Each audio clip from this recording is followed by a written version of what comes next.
Človek v ústrane je to veľmi široký pojem.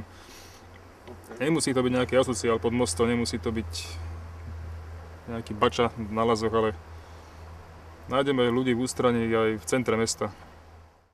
Ústranie pre mňa znamená otupnosť.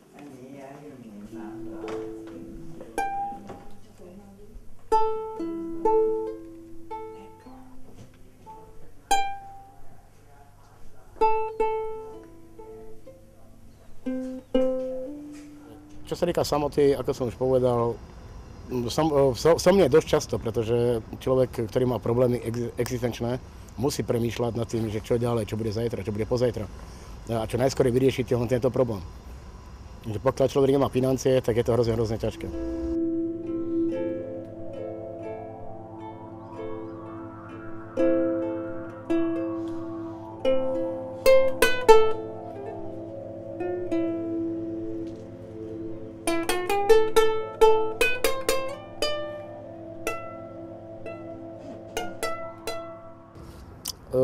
Snov je veľa. Jeden z takých snov je spraviť všetko preto, aby som tú ulicu minul. Všetci bezdomovci nie sú rovnakí, pretože sú bezdomovci, ktorí nerezignovali od svojich problémov, áno, a robia všetko preto, teda, aby sa postavili na vlastné nohy.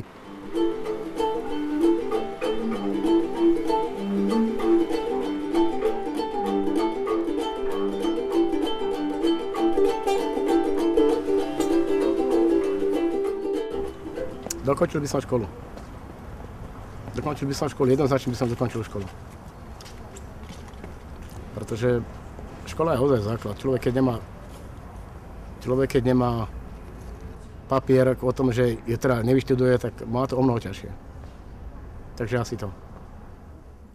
To by som zmenila, že by som išla domov. Nazad. A plány? Plány nemôže mať nejaké, len tu byť do smrti. Zmeniť niečo vo svojom živote. Ono to meníme počas toho života, ako není dôvod teraz zmeniť, keď som sa zaradil nejako, že to funguje a som s tým spokojný a vyhovuje mi to. Tie zmeny dochádzajú počas toho diania. Nemôžem konkrétne povedať, že toto by som chcel zmeniť, že by som sa chcel polepšiť, alebo čo aj niečo, ale asi nič. Ono sa to mení časom.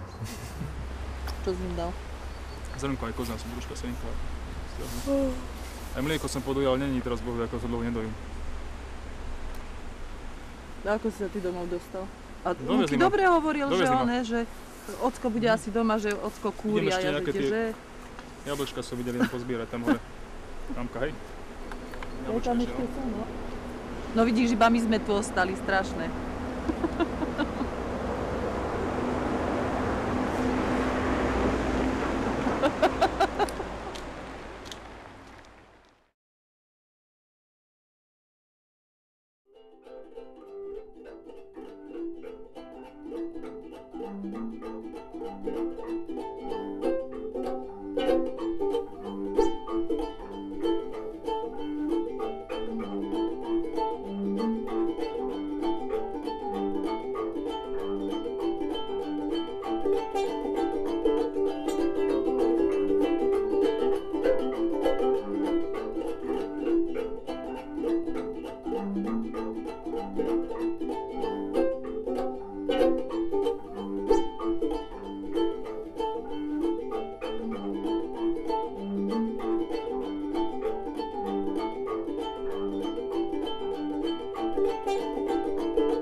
Thank you.